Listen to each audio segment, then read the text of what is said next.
organizers and sponsors today. There's a lot of things that I love about this current period of activism, but one of the things I love the most is that it can be a Saturday at 3:30 and pouring down rain, and we will still pack a room.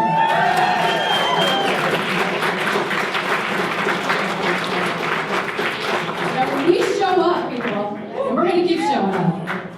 So a little bit about VADF for those who don't know us, and there are a lot of us here today. We started about 1 year ago, and that's it. And it started with a couple of people, Lori and Allison and Alicia and Chris, sending an email out to the void, saying something like, we got to do something, we have to do more. And a lot of us answered that email, and I was on the other end of it. And we are now nearly 300 people strong. We held 80 events last year.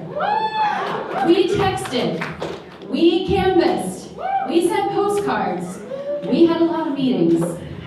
We had something for everybody, and what I always tell people about VADF is that we do what we can. Every single person, there's no expectations. You do what you can, and with everybody doing what they can, we did a lot. So good. We won. Right? We did a great year. Out of the 6 delegate candidates, we supported 5 won. We supported the top of the ticket. We supported a little race for senator in Alabama. We liked how that turned out. And we raised $85,000 for candidates for our fundraising effort. And we sat at the road to Richmond this year, the FCDC puts on. We had 2 big tables up front. And I looked around and I thought, this is the way it's supposed to work. Because there was nobody doing this for ego. There was nobody doing it because they had too much time on their hands. We were all doing it because we were angry and we were concerned and we had to do something.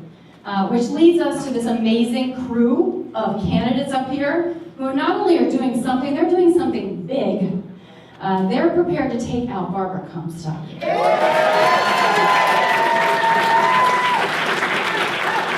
we are 110% prepared to help them every step of the way.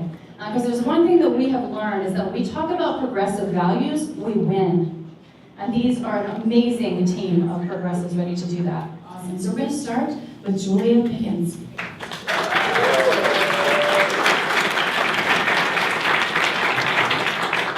So I just want to thank VADF first for having this forum. I think it's so important when we have so many great candidates that we're allowed to come together and offer you our vision for VA10 all in one place. Because I know the voters' voice is so important, and so I hope you guys get a lot of information from us, and we have a good election in June. So my name is Julia Biggins, and I live in Prince William County, and I am running for Congress to unseat Barbara Comstock for 4 basic reasons. 1, I'm a Democrat, obviously. 2, I'm a woman, I'm a mother, and I'm a scientist. And so I've always had a love of science for as far back as I can remember. I even enjoyed and looked forward to the annual science fair in junior high. I know it's that time of year. Many of you are probably, dragging your kids through the process, but I enjoyed it.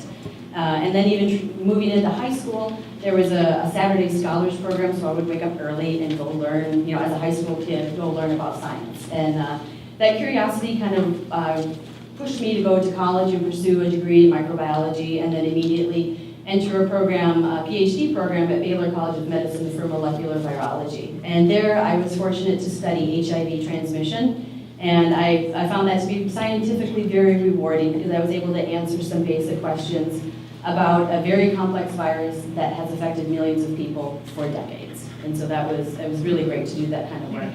And following that, I moved on to being a contractor with the United States Army at Fort Detrick in Maryland. USAMRIID is there.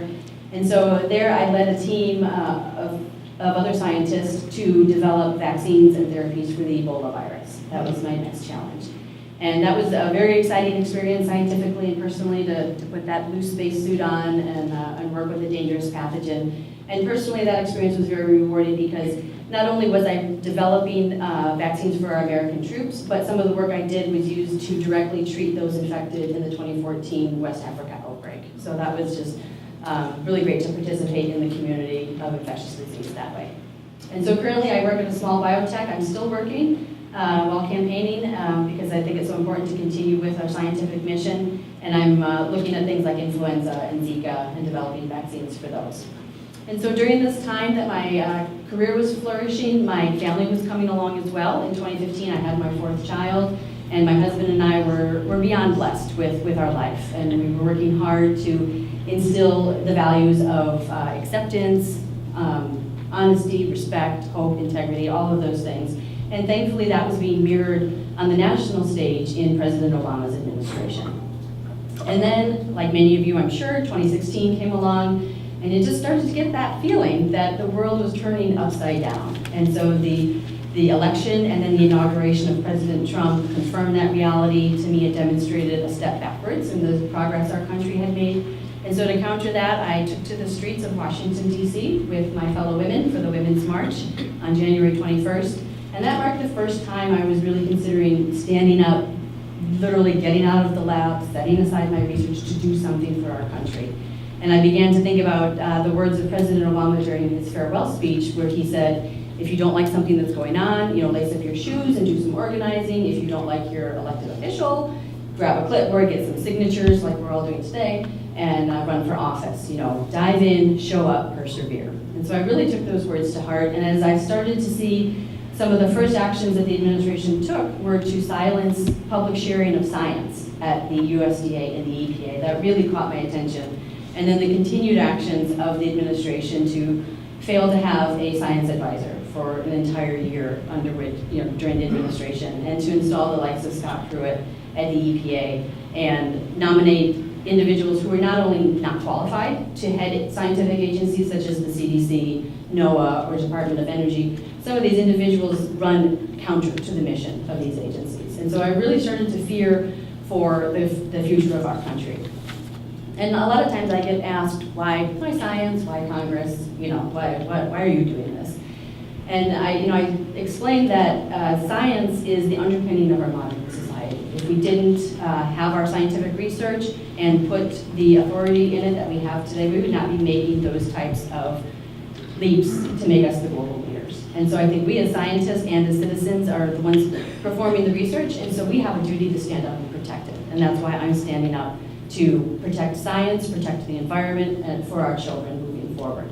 And I think scientists are well suited to serve in Congress. Every day we're battling complex questions. Science is incredibly difficult. We're fighting with each other to come to a common solution, and we follow the data open. And honestly, we have nothing to hide. And most scientists, we don't really bow down to special interest. We're just there to do the science and move on for the knowledge.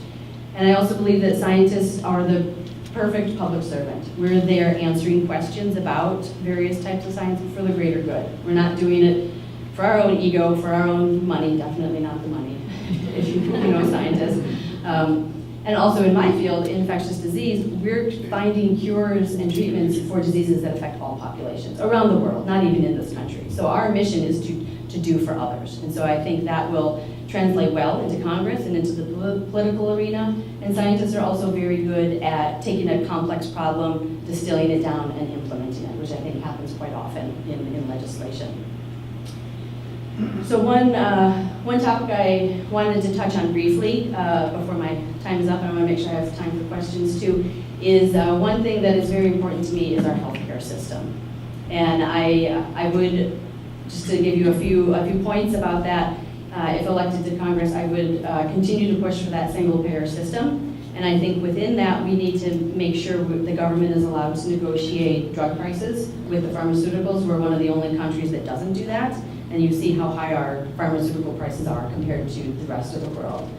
And in addition to making sure we have that kind of healthcare, I want to make sure we're focused on preventable and healthcare prevention. And so that we're putting the research dollars into the medical research programs so that we're coming up with the correct therapies and treatments and things for infectious disease, for things like cancer and diabetes, so that we can catch them early on rather than moving on to the long-term treatments that cost so much money. And also, of course, I would fight for affordable and accessible healthcare, but I also want quality healthcare. And to me, that means boosting up our doctors and our nurses so that they have the support they need in the hours they work, counseling when they have difficult patients, and trying to get STEM education into the schools as early as possible so that we can boost up the next generation of doctors and nurses. I'm all for universal pre-K, but let's have STEM research or STEM education during that too at an age-appropriate level. So that's just one topic I would be fighting for. And so I hope you'll join me in this fight against the anti-science administration. I believe we need more scientists, and more than more scientists, we need a greater diversity in Congress. You know, I'm running as a scientist, but also because I believe we need more doctors, more engineers, farmers, teachers, because, you know, we all saw in the 2017 election what a diverse slate of candidates we elected to Richmond. And so I think our national representatives should be the same. You know, our representatives should look like us, should have similar experiences to us, should be women, should be different religions, different ethnicities. I think that is what the framers were looking for when they talked about a government of the people, by the people, and for the people. And so I truly want to be your representative, but I can't do it alone, and I hope you will join me and help me by knocking on doors for canvassing, by considering a donation, and also by giving me your vote when the time comes. So I thank you for your time, and I'd be happy to answer any questions. Now, I feel that this is a time that has to be done more for union, more for pushing immigration reform that can help people that come here and work and have families. And I feel demonized as an immigrant. I want to know what's your opinion and what would you do once you come to Senate if that happens. And also, because I am an immigrant that comes with a background that is Palestinian. So I'm not just advocating for Spanish immigrants that everybody thinks of. I'm advocating for the people that I was part of also, the Muslim Bank. What is your opinion? Sure. So I am, in general, in immigration policy, I'm fully in support of the Dreamers and having a clean path to citizenship under DACA, and even going so far as to include what I think President Obama originally wanted to do, not just the age cutoff, but many more undocumented people to have a path to citizenship. I'm also completely against a travel ban, as it's in place right now under President Trump. The idea of banning people from countries based on their religion is horrific to me. I think that has no place in this country. And, you know, I agree with you. I'm Irish, and so a century ago or more, my ancestors were immigrants, and they were not treated well when they first came here. And I so much believe that immigrants are a fabric of our community, and they are our neighbors, they're our doctors, they're everywhere, and that we can't shun them or put them aside anymore. And like I said, I'm fully in support of DACA, and I was even earlier this week up outside Barbara Comstock's office in Sterling when they had the rally for DACA. So I would be in support of that. Thank you. The last time I was in this room, it was a dark and rainy election night, so I know great things happen in this room when it's raining outside. My name's Allison Friedman. I'm not only running for Congress, but I'm running to get Barbara Comstock out of Congress. Yeah. Like all of you, November 2016 was devastating. I woke up in the morning, my daughter and I dressed in white. We both took turns filling in half of the bubble for Hillary Clinton, and then the bubble burst. And I remember calling my dad and asking him how I was going to raise a daughter in a country where sexual assault wasn't disqualifying for the highest office in the land. And then I started eating my feelings. That was plan A. Then January came, and my daughter came home with a letter she had written to the president about kindness. And when I went to take a picture of it for her grandparents and Facebook, she told me I couldn't, because what if the president found out she had written it and brought his guns to our house? And I told her that she was safe, but that being an American means that you can stand up for what you believe in, even if the people in power disagree. And that in our family, when we see something unfair, we work to change it. And so I'm here with all of you, working on one hell of a plan B, which is to not only stand up to the injustice, but to bring about change that makes a meaningful impact in people's lives. And it's something I've done before. My first job was working on a presidential campaign, and where I cleaned bathrooms, answered phones, and got to cast my first vote for Al Gore. But what I remember most about that experience was answering the phone on election day and having an African-American woman from Florida call and say, I've just shown 3 forms of ID and a utility bill. What more do I need to do to be able to vote? I then went back and graduated from college and began working for an organization called People for the American Way, working to advance voting rights and other fundamental freedoms. And I met a woman there who was a breast cancer survivor, who had a doctor invite a pharmaceutical sales rep with no medical reason for being there in to witness her breast exam. She was embarrassed and outraged, and she sued. And the judge ruled that there is no expectation of privacy in a doctor's office.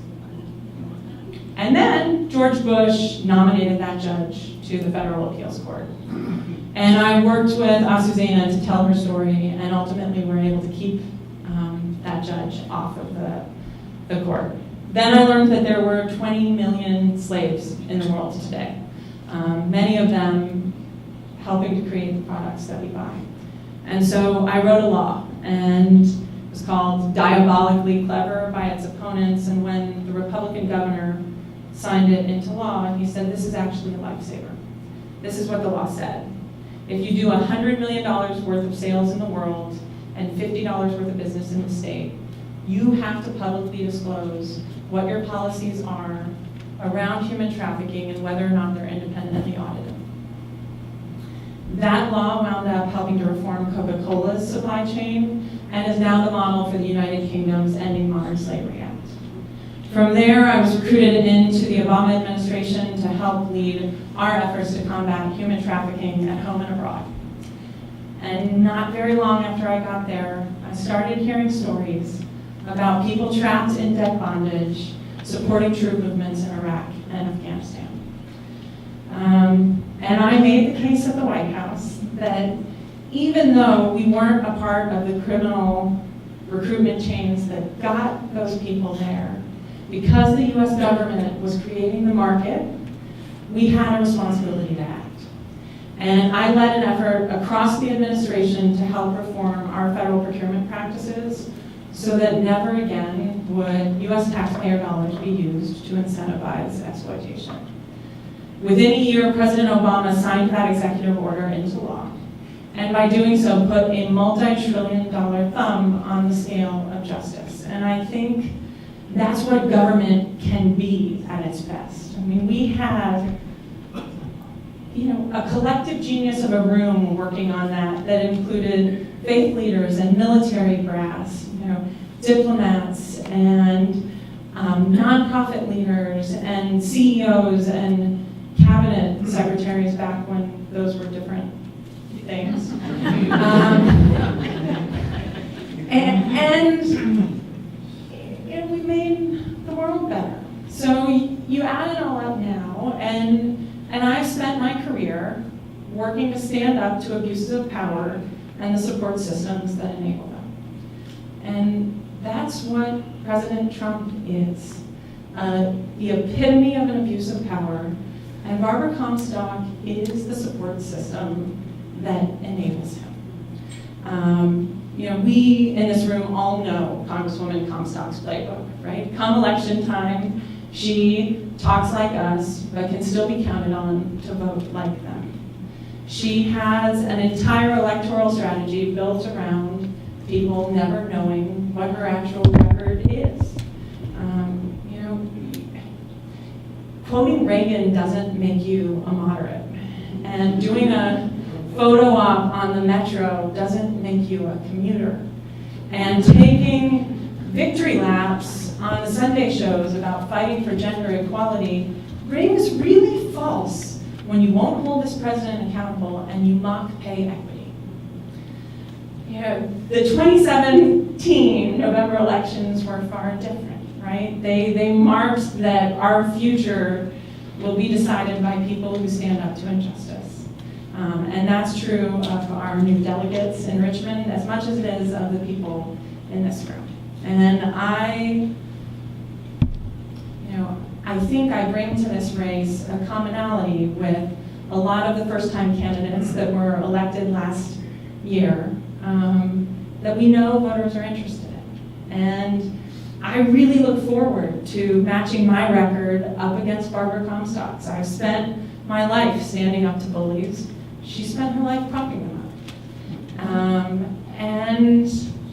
And to that front, this is the part I hate, right? It's gonna take a ton of money to be able to communicate in a district where it's expensive to communicate, and she has the support of the NRA and Big Pharma and a ton of special interests. I am fully committed to campaign finance reform. But to get money out of politics, we are going to have to get Congresswoman Comstock out of Washington. And I am building a campaign that will have the resources to be able to do that. I thank you for your time. I want to get to your questions. I do also just want to say briefly, I look forward to continuing this conversation. I am going to have to leave early. I'm a single mom, which means I do not have a spare for my daughter's basketball game, but I wanted to invite you all to our office opening at a place I think many of you are familiar with. It's 6888 Elm Street, or as we like to call it, Congresswoman Comstock's Nightmare on Elm Street. And we'll be having a party there 6:30 to 8:30. So the DNC has recently changed their policy and now will be paying their interns in 2018. And I was wondering if the campaigns, if anybody else wants to answer, this is great, if your campaign would be paying your interns and giving more opportunities to young people to participate on your campaign and getting the most talented young people on our campaigns so we have a better chance to win? That's a really good question. I'm really lucky to have incredibly talented staff so far. My campaign manager is in the back, Case Nordine. He was political director of the Democratic Party of Virginia. Hannah Reedy was David Reed's field director. And Sam Signoria somewhere, right there, off of Northam's campaign, and Melissa Tuck comes from Herring's campaign. We are committed to having a diverse, well compensated but still good stewards of your hard-earned campaign donations money staff that's incredibly hardworking, and I would be happy to take on board any suggestions that you have for me after. So. I think the vision of this event is a Virginia Democracy Forward t-shirt holding time is up for Barbara Comstock.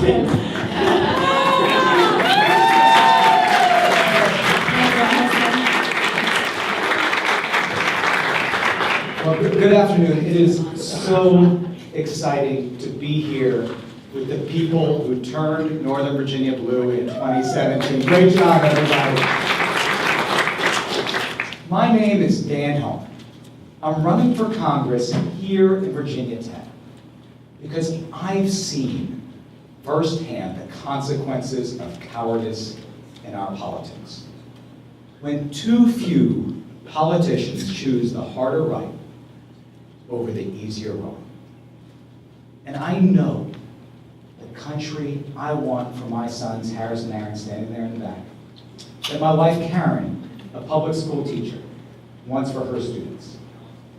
It's the kind of country that welcomed my family when they were refugees, Holocaust survivors, and gave us a shot at the American dream. That's worth fighting for.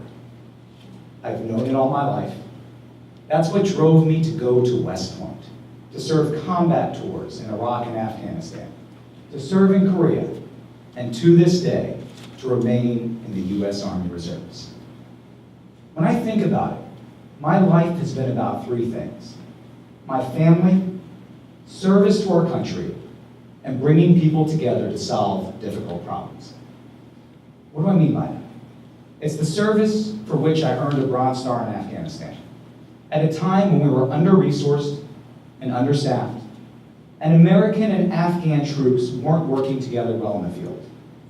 Leading a team that built a national training center that transformed the way that American and Afghan troops fought together in combat. In the private sector, it meant working with U.S. manufacturers on some of the most difficult problems they faced, so that we can still be a country that makes things. And at a time when the Department of Veterans Affairs was failing our veterans, and some were dying on wait lists, it meant working with a team that found $1 billion that we could redirect toward our veterans so they get the care that they've earned. That's the kind of diversity and experience and problem solving and leadership we need to take to Washington if we're going to have folks who actually fight for our progressive values and change the way that business gets done. If we're going to make sure that in our district, every single person has access to quality, affordable health care, or to take on the significant challenges facing our infrastructure so that we spend more time with our families and less time stuck in gridlock, or to challenge the culture of corruption in Washington that puts special interests above our interests.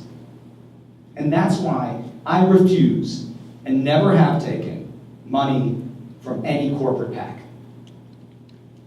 And you know what?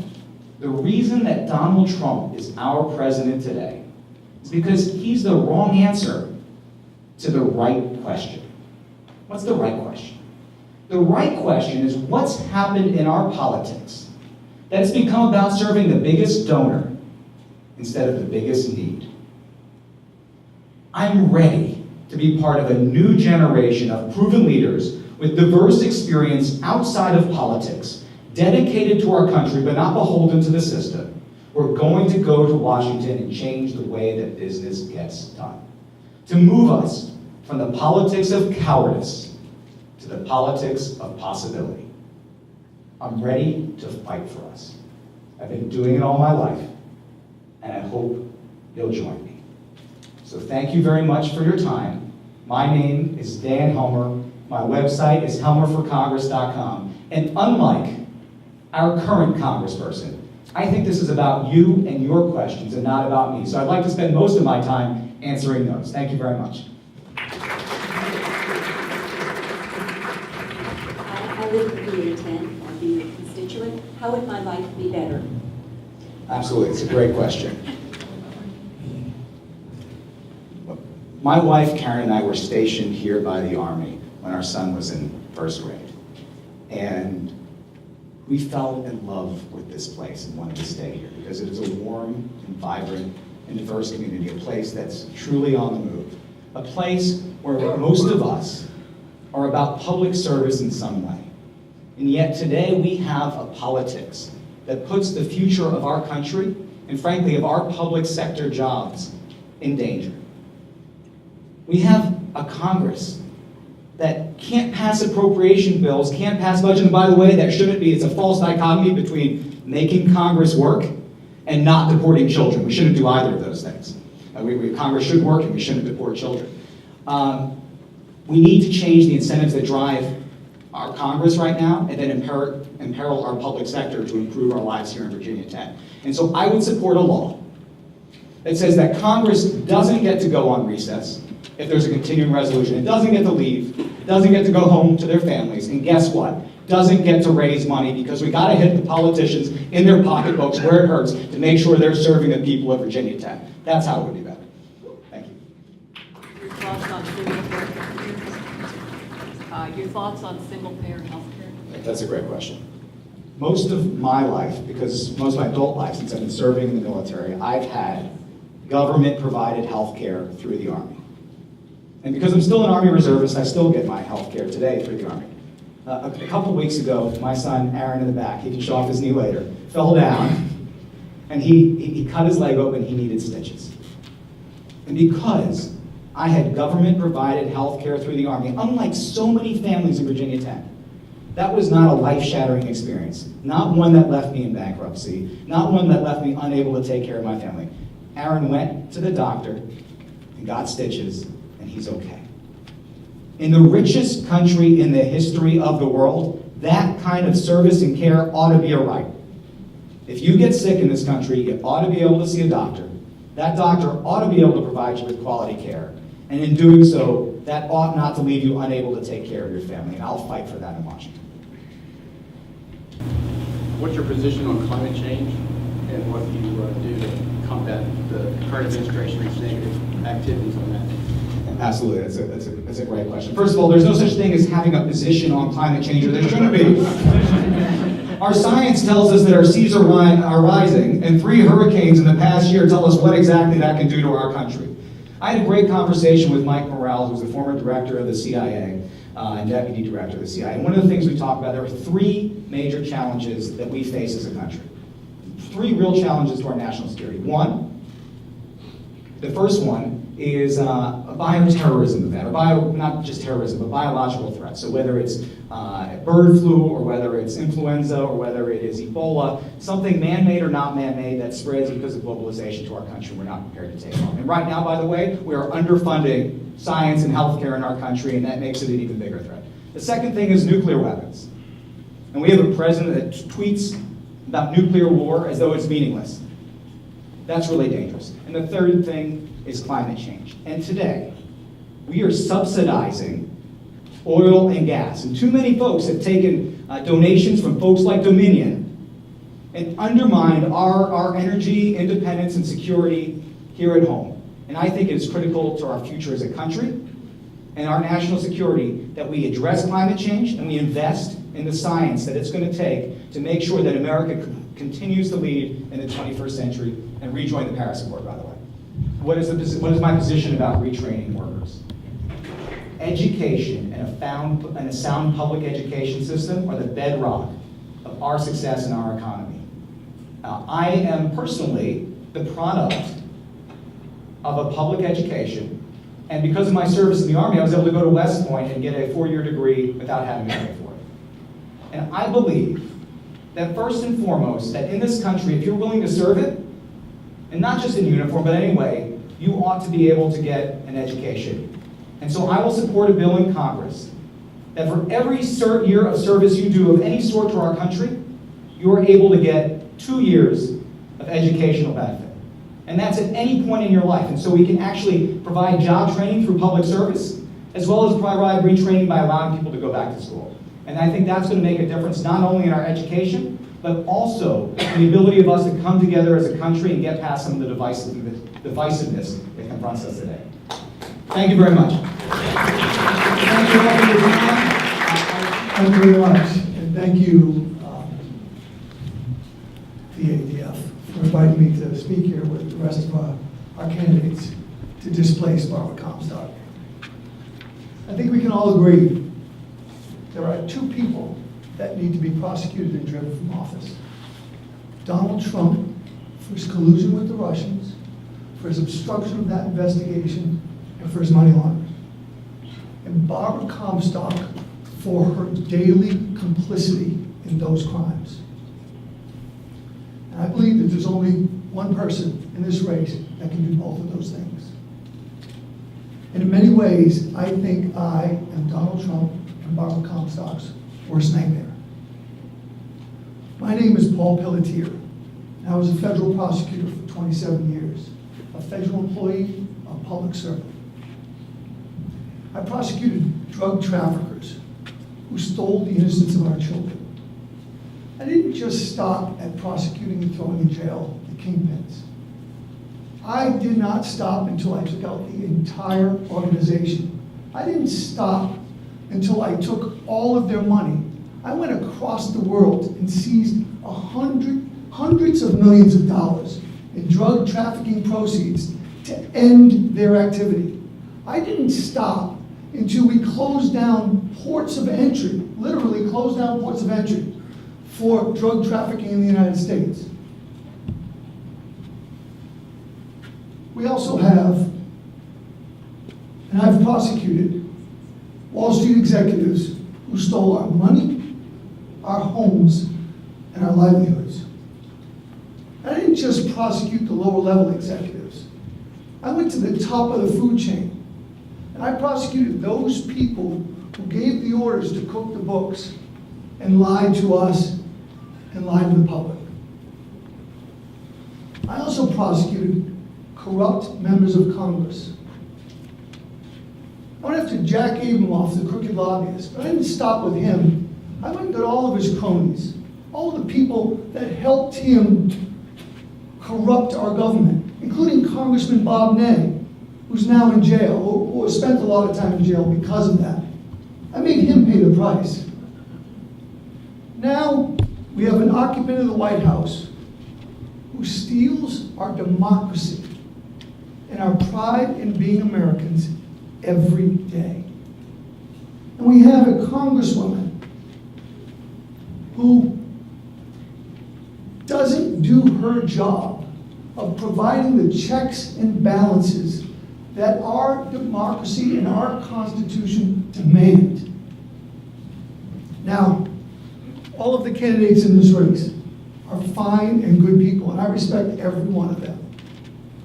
But at this time, this election, this moment in history, it calls for the election of the Democrat that can best make the case to prosecute Donald Trump for his crimes and to hold Barbara Comstock accountable for aiding and abetting him every step of the way. And I'm that guy.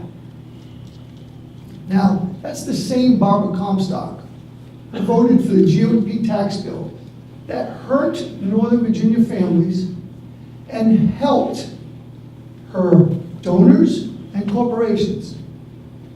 The same Barbara Comstock who sits silently each and every day as the president and this Republican Congress denigrate and impugn the integrity of federal law enforcement, the same men and women who protect us every single day.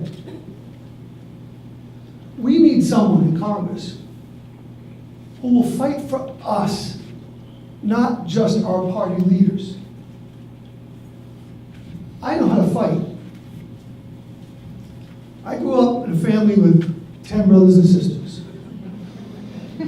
7 sisters. You think I don't know how to fight? One house, one bedroom, one house, one bathroom, 7 sisters. Think about it. That prepared me for a lot, but it certainly prepared me for the battles that I fought and continue to want to fight. I've won some hard-fought convictions, and I'm prepared to end the era of Trump. Now, they're also stealing our health care. And I know firsthand how access to health care means the difference between living and dying. I volunteered for more than 20 years at a cancer camp for kids. And I sat at the bedside of kids who were literally dying because they didn't have access to health care. And I went to the weddings of kids who did. Families should not have to make that choice ever. Barbara Comstock and Donald Trump, they're also stealing our public trust.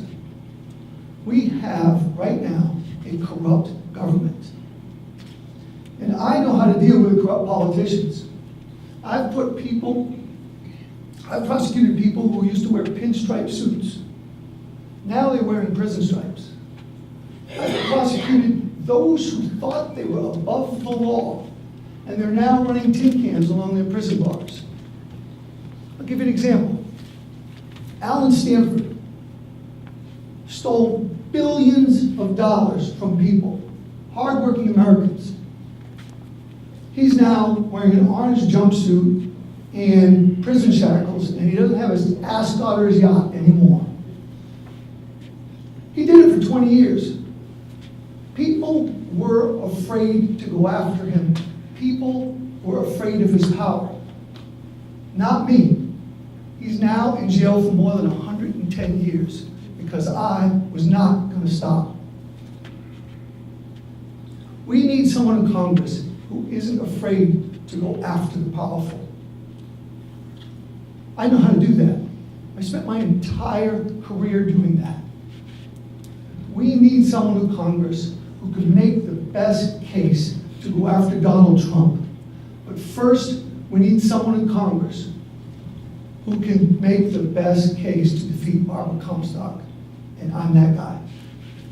Thank you very much for your time. I appreciate it.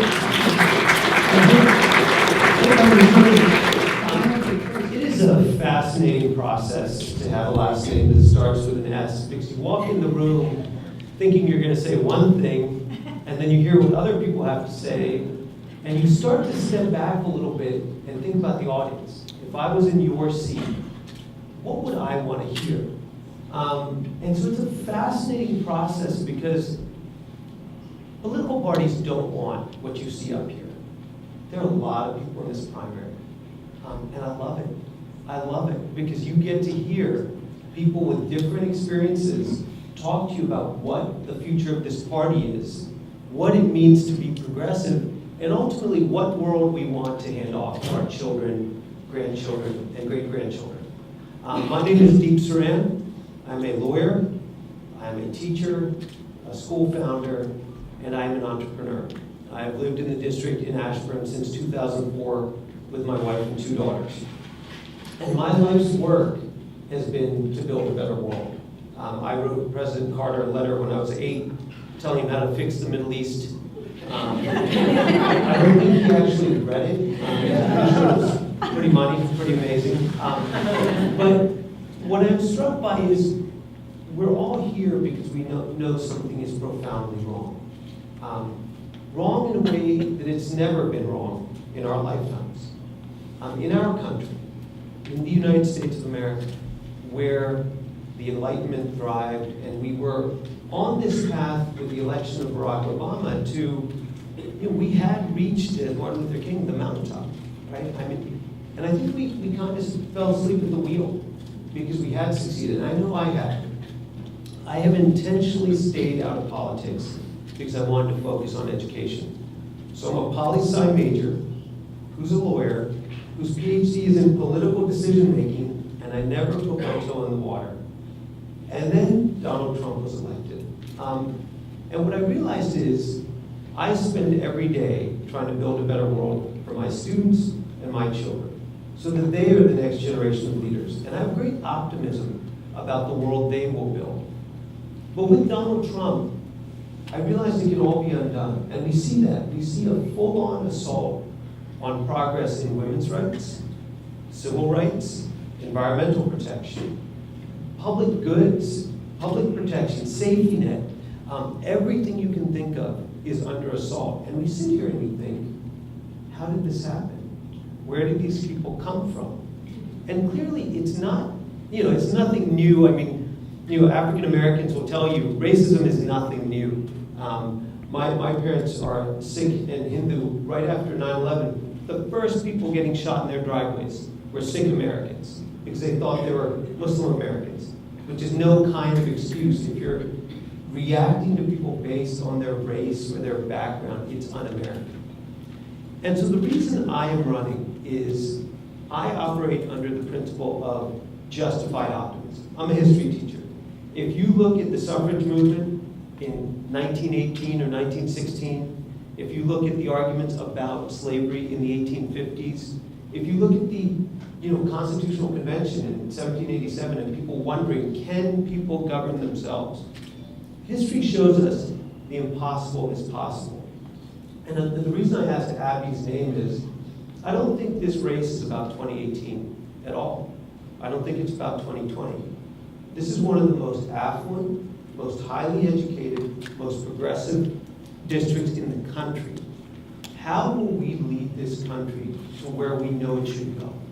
That is the question for me. And yes, I want to beat Donald Trump. But to be honest, I have to thank Donald Trump for packing this room and getting 7 of us up here and getting us all fired up for progressive outcomes, rather than just letting go of the steering wheel and saying, oh, we think the party's got it. We think it's going in the right direction. And so I think we're in the room, and I think what you're looking for is someone who's going to articulate a vision of a future that is a continuation of the great work that's already been done, and is not going to allow us, any of us, women, minorities, immigrants, LGBTQ Americans, to have to take a step back, which is what we're seeing now. And I think it is not about merely pointing out what Trump is doing wrong, because that is exhausting. When you open up your Facebook feed, I mean, what do you want to do? You want to throw the phone away? You want to cover your head? You want to turn the lights off? It reminds me of the story of a teacher I knew, amazing teacher, totally out front, life of the party. And then at lunch, this is not an exaggeration, would go into a small office, turn off the lights, and hide under the desk. Because it was too much. It was too much for him, and he had to then come out and recharge. And I feel that's where we are now. But this is our great opportunity. This is our great opportunity for us to make a case to independents, business people who voted for Trump, white women who voted for Trump, to say, we're here for you. You made a mistake. We understand that. We are not going to just attack you for it. We're going to show you a better way, because we know the better way. As progressives, it's in the name. We are only committed to making progress. And that means lots of things. To me, that starts with education. It is the only engine of economic opportunity and real social justice. My parents came from India to get an education. My dad went to Howard University in the middle of the civil rights movement. You could use the bathroom between Washington, D.C. and New York, whether you're Indian or you're from Guyana or you're a child of slaves, right? That is a story. And yet, here I am running for office. They were redlined out of housing, but here I am running for office. We know where we need to go. And if we point the way, as Abby said, people who made this huge error, people I love to death. I interviewed every business person I knew in Loudoun County, and they all voted for Trump. And I couldn't understand, I love these people. How did you do this? The Democrats just aren't a pro-business party. And so when I think about what we need to do, I think Abby has nailed it. We need to talk about this better way that we offer, that is inclusive, that is about protecting public resources like the environment, that is about providing a safety net for the marginalized and poor communities. Otherwise, the same people always get hurt. You want to know what's going to happen? Look at poor white people, look at minorities, look at immigrants. They always get hurt. And we know that, and we put an end to that with our policies. So public education, defend public education, but also transform it for the 21st century. I created an independent school because I wanted to give teachers a chance to just try cool stuff. Let's talk about great books. Let's go on field trips. Let's invite great speakers and let's open it up. Let's have the difficult conversations. How many of you have read The New Jim Crow?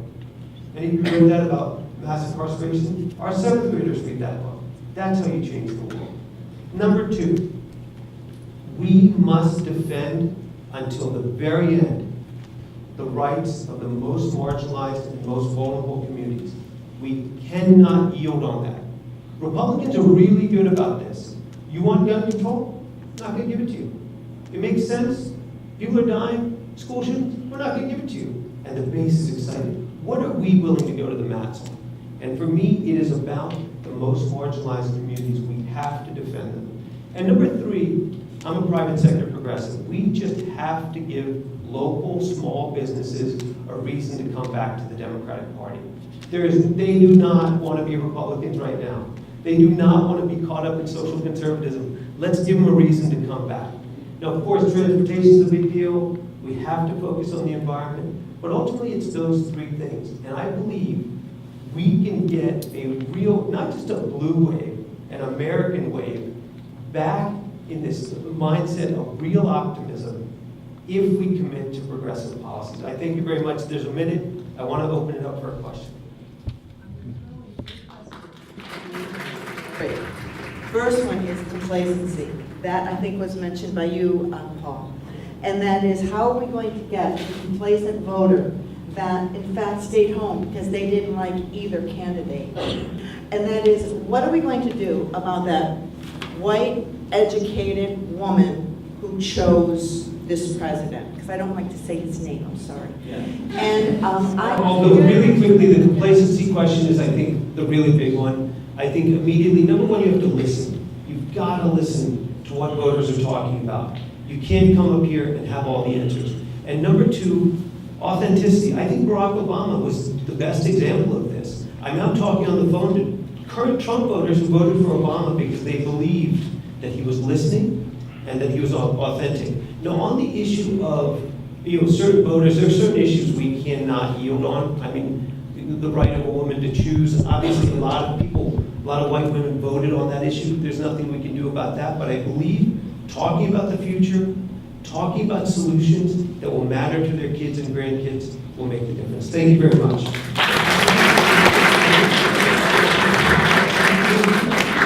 So good to be with you this evening, and thank you so much for having me. I always enjoy being with Democracy Forward, whether it's knocking doors or writing postcards at Milo's. Thank you for what you're doing because it's inspiring, and you have completely changed the way we do campaigns and elections here in Virginia. Last time I was here was in this room on election night in 2017, celebrating with all of you. So it's great to be back. I think it's so important now more than ever that you really get to know your candidates running for office. And I'd like to tell you where my story began, with my mother. I was raised by a single mom who quite honestly worked like hell to make sure we could make ends meet. I was 12 the first time I heard the sound of her adding machine in the middle of the night coming from our kitchen.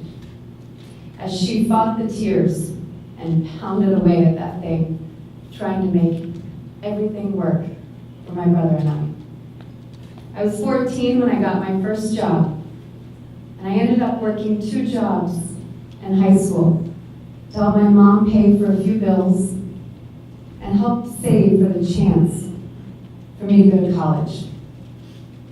Right now I'm raising my 2 daughters, Emery and Audrey, who are just come off of a basketball court.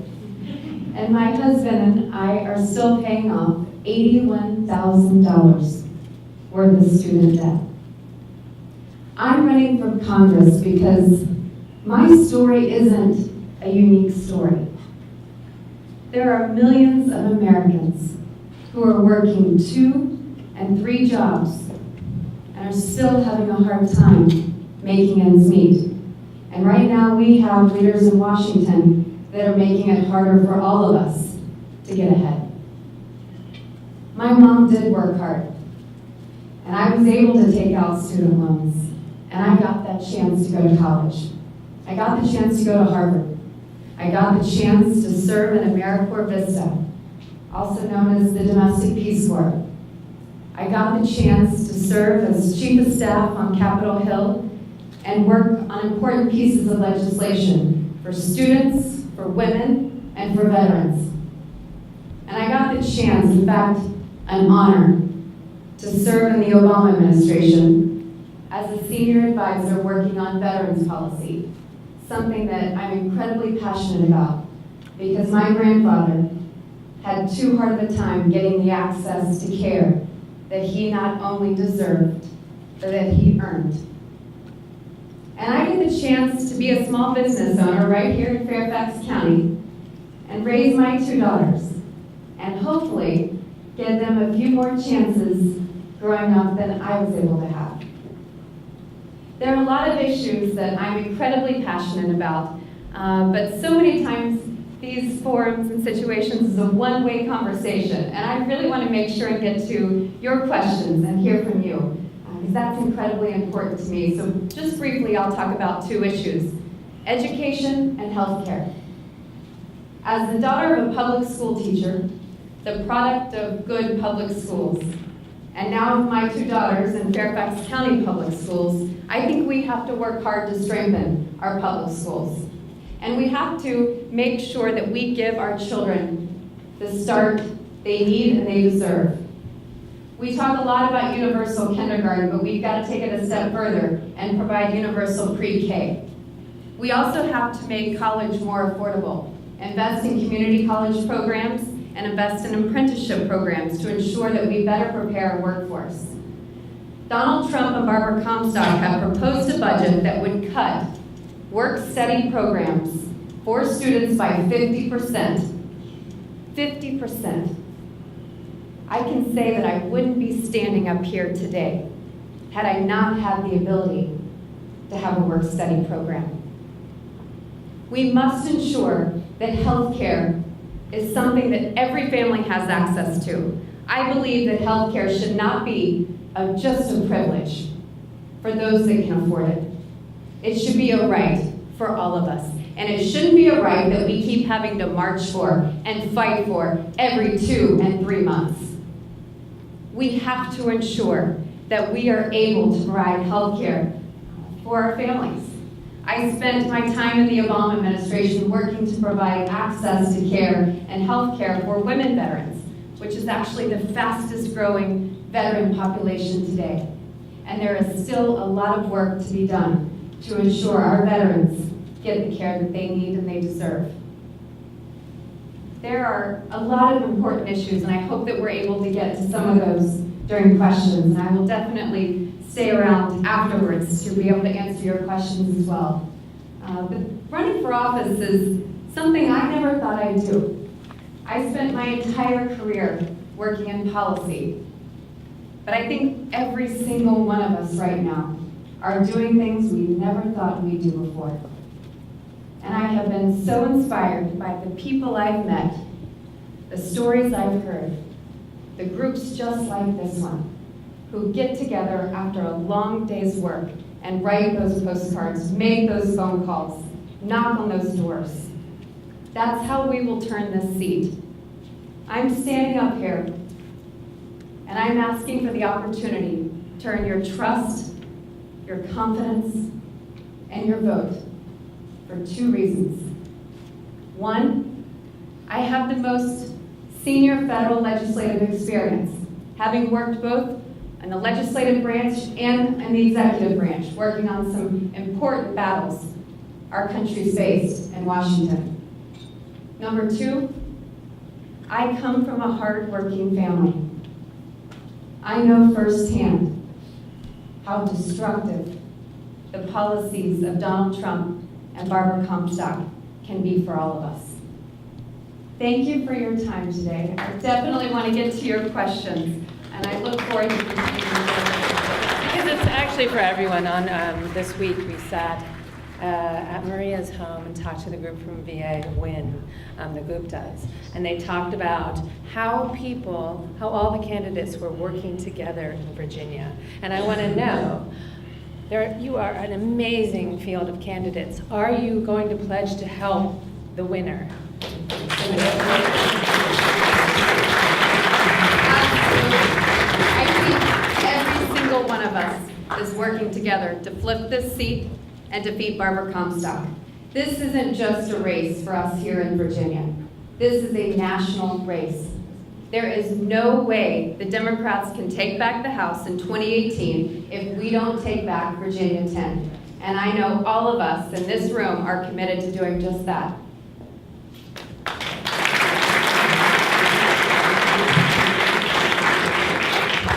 I'll speed up process. Adam Siegel, is this a race, the district, Barbara Comstock won, but Hillary Clinton won the district quite significantly. Is this a race about getting out the base and motivating people like the people in this room, to be working hard and vote? Or is this a race about reaching out and trying to convert Trump voters to vote for you? Absolutely. Well, this is also a district that we know Governor Northam won by 12 points. So it's definitely moving in our favor. But I'm running to represent this district and everyone in this district. I think it's absolutely important that the base shows up. We knock on those doors and we turn out that vote. But I think it's important as Democrats, we meet voters where they are. And that's every place in this district. It's every town in this district, it's every community in this district. It's making sure that we're able to connect and meet with voters where they are to ensure that we can get out that vote. And that finally, we will have someone in Congress that really represents Virginia 10.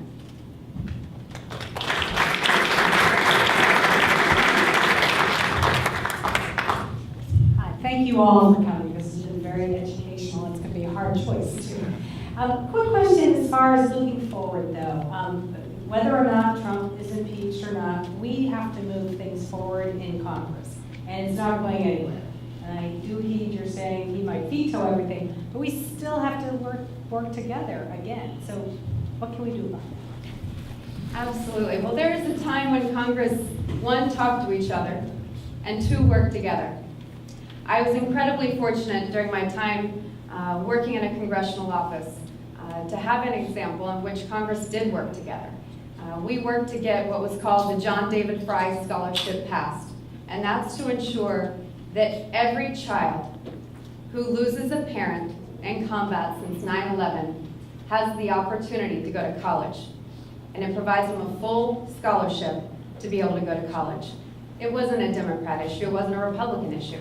It was about doing the right thing. And so we do have to find ways in which, one, we can start talking to each other, and two, we can start working together, because that is the way we can move our country forward.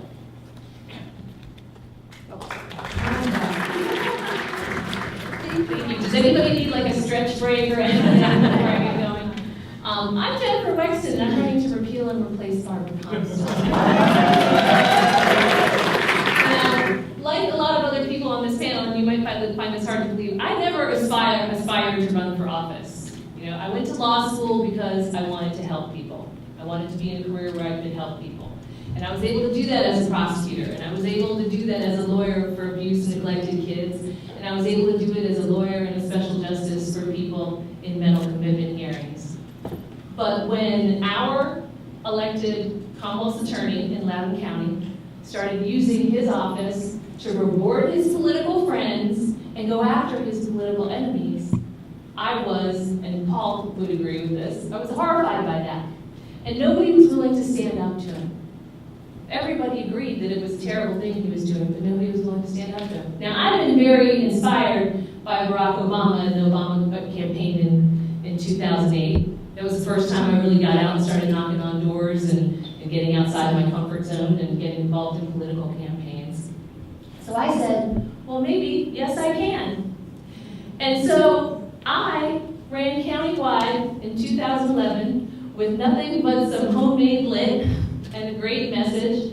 And I got out every weekend from April until Election Day, and many, many weeknights, and I knocked on doors, and I talked to voters, and I talked to them about why they deserved a prosecutor, not a politician, in the Commonwealth's Attorney's Office.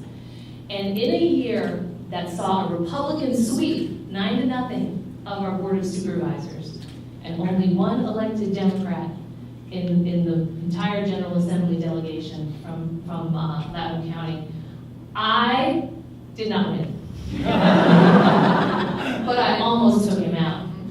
And a lot of people took notice. Now after that, I really started paying very close attention to what was going on in the state government. And some of you may remember back in the 2012, early 2013 session, kind of stuff that was coming out of Richmond. And I started paying attention to what was happening, and frankly, I was, again, pretty horrified. Because this is the time, under the McDonnell administration, that Republicans had a majority in the House of Delegates and a slim majority in the state Senate. And this is the time that they did things like pass voter suppression legislation, This was the time that they repealed one of the very few common sense pieces of gun safety legislation we have in Virginia, one handgun a month. And who can forget everybody's favorite, the transvaginal ultrasounds, right? So I worked very hard in 2013 to help elect Governor McAuliffe, Lieutenant Governor Northam, and my friend Mark Herring to the Attorney General's office and fight for House of Delegate seats as well. And when Mark Herring became Attorney General and the Republican Party was poised to nominate a candidate whose claim to fame was telling an anti-Semitic joke at a Ken Cuccinelli rally, I knew that I had to step up again. And I stepped up and I ran for the Senate and I won. This time I won by a bunch.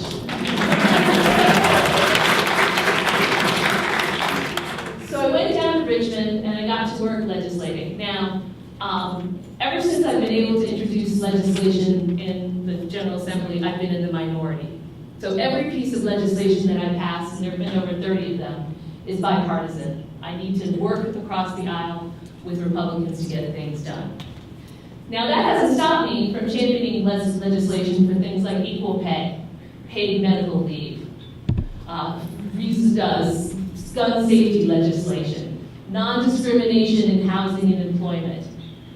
Now, we haven't had as much luck getting those things passed, but I have been able to find common ground on some issues. I've had success with legislation to keep kids safer in daycares and online. I've passed legislation to help to help combat the heroin and opioid crisis that we're facing in Virginia. And I've even had success with helping to stem the school-to-prison pipeline and get started on criminal justice reform, and hopefully we'll be able to have some more success with those efforts this session and in future sessions. But now, after the unfortunate events of November 2016, I know that it's time to step up again. We need to win this seat, and I am the best chance to do that. Day after I announced my candidacy, the Cook Report moved their rating for this race from a lead Republican to a toss-up, and they cited my entry into the race as their reason for doing so. Why? Because I am a successful, popular legislator from the heart of the district in central and eastern Loudoun, western Fairfax County. These are all a bunch of fantastic candidates. They are wonderful people, and any one of us would be a huge upgrade over Barbara Comstock.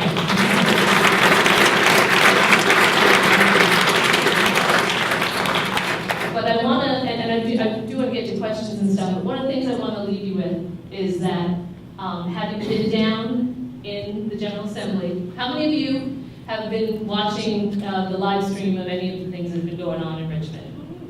Okay? Yeah, I encourage you to do so if you haven't already, because there's a lot of things going on there, a lot of shenanigans. We're so close, people. We did so much great stuff in November of this year, but we are still so far. The only thing that matters is winning back the majority in the House of Representatives. And the only way we are going to do that is through Virginia 10.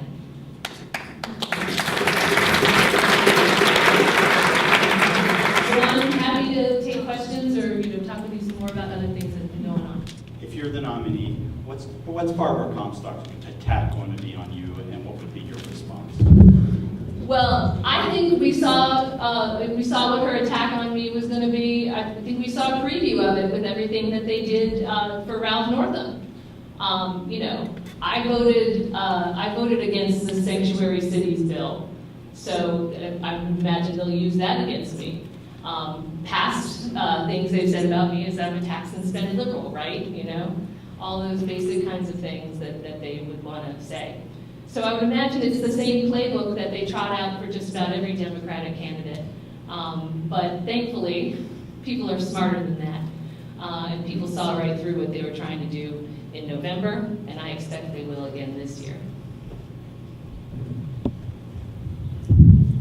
I had a call from my daughter that lives in California and was raised here.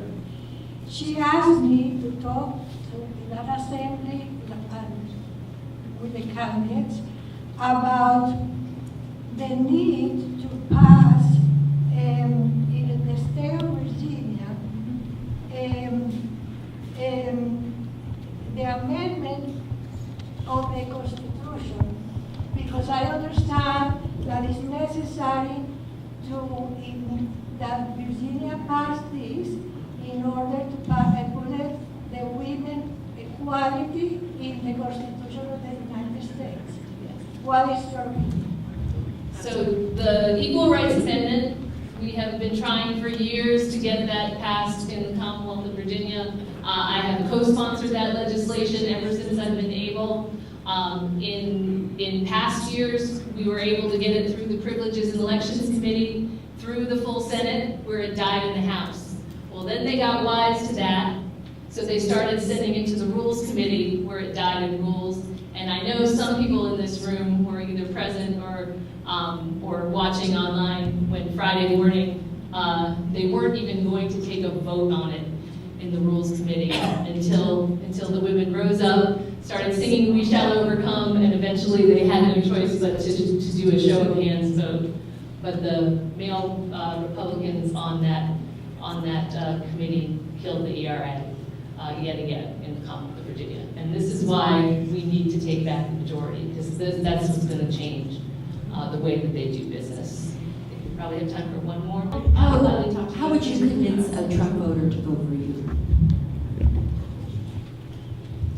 Everything that I have done as a legislator, I'm always trying to look out for the little guy.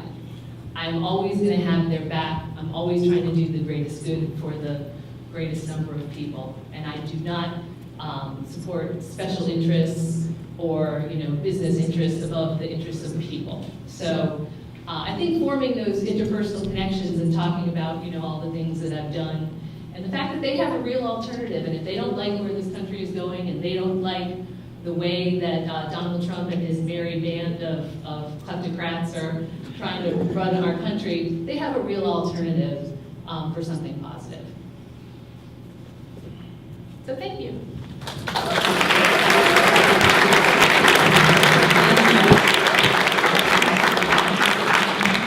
So I just want to say a universal thank you to all of these amazing candidates.